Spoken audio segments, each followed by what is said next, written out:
I have been a guest of honor at Thornhaven Castle every autumn for 11 years, ever since I finished the work that put me there in the first place. And I have sat through 11 investiture banquets in the great hall I helped rebuild stone by stone. I know that room the way a man knows his own hands.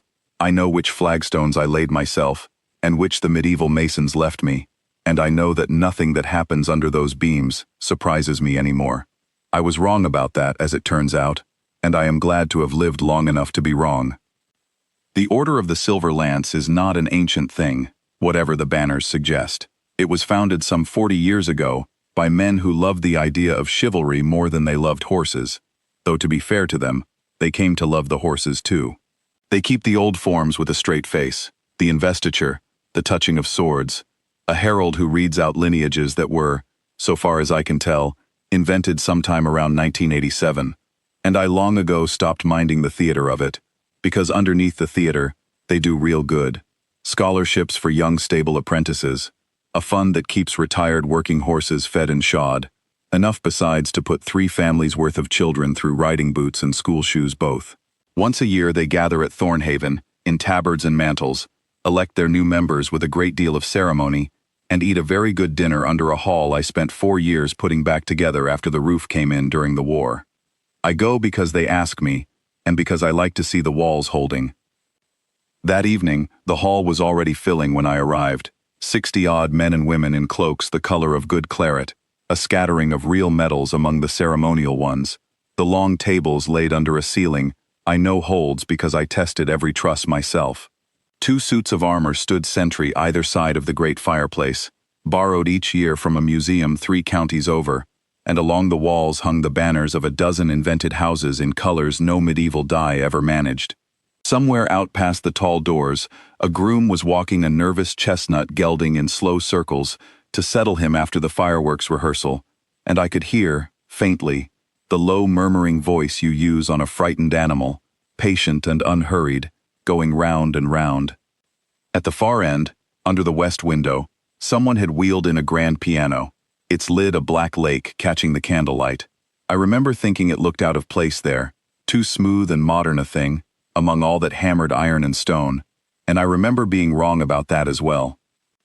Sir Aubrey Land stood near it, holding court the way he always does, Grand Master of the Order for going on 9 years now, a big warm laugh of a man who takes his role more seriously than most people take their actual jobs. He is not unkind. I want to say that plainly before I say what happened next, because it would be easy to make him the villain of this, and he wasn't. Not really. He was embarrassed, and embarrassed men reach for whatever is nearest. What was nearest, that evening, was Bridget Marrow. She came in through the side door from the stable yard, still in her work coat, because she was the one who'd been out there walking that same nervous chestnut in circles, while the rest of us stood about with our sherry. There was straw on her boots.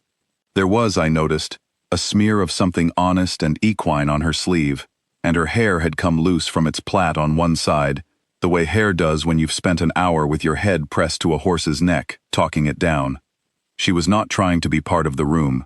She was trying to cross it quickly, on her way to whatever the staff eat before the guests are served, and she made the mistake of crossing it near the piano.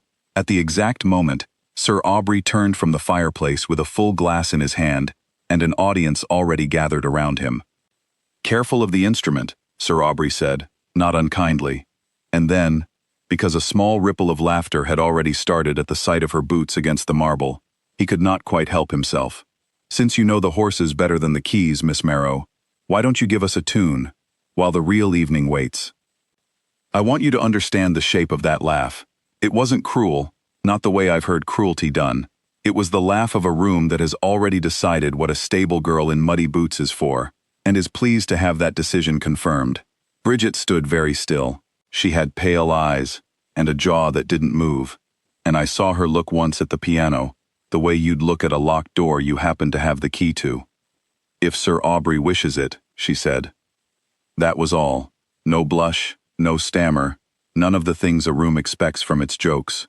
She set down the halter rope she was still carrying, draped it over the back of a chair with more care than anyone had shown the joke itself, and she crossed to the piano bench and sat.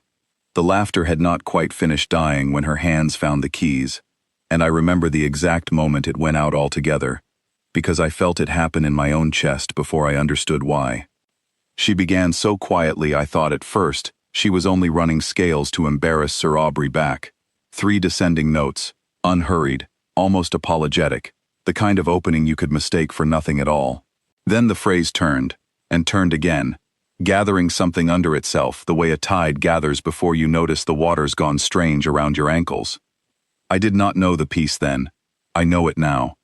It is Chopin, the first of his 4 ballades, and if you have never heard it played by someone who means it, I can tell you only that it begins like a question nobody wants answered honestly, and it does not let the question go.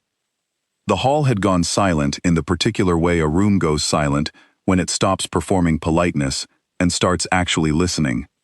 I watched 60 people who had come to eat a good dinner and admire their own reflections in each other's medals, and I watched every one of them go still. A woman 2 seats down from me had her fork halfway to her mouth and simply left it there, forgotten, for the better part of a minute. Sir Aubrey had not moved from beside the piano. He stood with his hand still half raised from the gesture that had sent her to the bench, as though he could not remember what to do with it now that the joke had stopped being one. The piece built the way weather builds. There is a passage in the middle of it. I have since sat with a recording and a glass of something and worked out roughly where it falls, where the melody that opened so plainly returns, but changed, deepened, carrying weight it did not have the first time you heard it, the way a word you've said 1,000 times suddenly means something the 1,001st. When Bridget reached that passage, her whole upper body had gone very still, all the motion driven down into her hands and wrists, and her face wore an expression I have only ever seen on men doing something they were born for and had been made to wait a long time to do. There was a stretch not long after where her right hand climbed and seemed, twice, to lose its footing and catch itself again on the very last possible note, and I understood without anyone telling me that this was not a mistake, but the piece itself, built to feel like a thing nearly lost and then held. An older woman across the table from me, a dame of the order I'd been introduced to years before and never once seen without her composure, had a hand pressed flat against her own collarbone, as though checking that her heart was still doing its ordinary work. I found myself thinking of my own father, who could lay a course of stone true by eye alone, and never once explained how he did it, only did it, the way some men simply are their gift rather than owning it.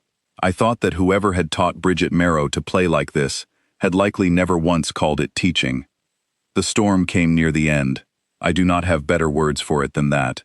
The quiet returning theme broke apart into something furious and cascading, her hands moving faster than seemed reasonable, for hands that spent their days with rope and hoof oil and the warm, stubborn weight of a frightened horse, and the sound filled that hall the way water fills a hall that floods, not politely, not at the edges, but everywhere at once. Up into the old trusses I had tested myself and found sound. I gripped the edge of the table. I am not ashamed to say it. A 70-year-old stonemason gripping a banqueting table because a stable girl was playing a piano, and if you had told me that morning it would happen, I'd have laughed the way that room had laughed, and I'd have been just as wrong. The last chords came down like something finally set aright after being carried crooked a long way, and then nothing. No sound at all, for 3 full seconds. I counted them, the way I count seconds when I'm listening for a wall to settle after a strain. 3 seconds of a hall full of people who had entirely forgotten how a room is meant to behave. Then the room came to its feet, all of it, all at once, the scrape of 60 chairs against old flagstone, sounding to my ears like the finest applause a room could offer, better than the clapping that followed it, because it meant every single person there had needed to stand before they'd even thought to clap. Sir Aubrey did not clap first. He did something I did not expect and have not stopped thinking about since. He drew off his ceremonial gauntlet, the soft leather glove that goes with the tabard and the sword he never actually swings, and he crossed to the piano bench with his bare hand held out, the way you'd offer it to an equal rather than to hired help. Bridget looked at the offered hand a moment before she took it, and when she stood, he did not let go of it right away. "I did not know," he said, and that was all he managed, though I could see in his face there was a good deal more behind it, trying to come out and finding no proper door. "Few people do," she said, not unkindly, just true. Later, When the dinner had resumed in the ordinary noisy way dinners do, and the piano had gone quiet again under the candlelight, I found her by the side door, back in her coat, the horses waiting on her. I told her my name and what I'd done to that hall's walls 40 years before, and she told me, without my asking twice, that her grandfather had shod horses on that estate for 4 decades, and that he had kept an old cottage piano nobody remembered buying, and that he had taught her on it in the evenings after the last horse was settled, note by note, the same patient way he'd taught her to read a hoof for trouble before it showed.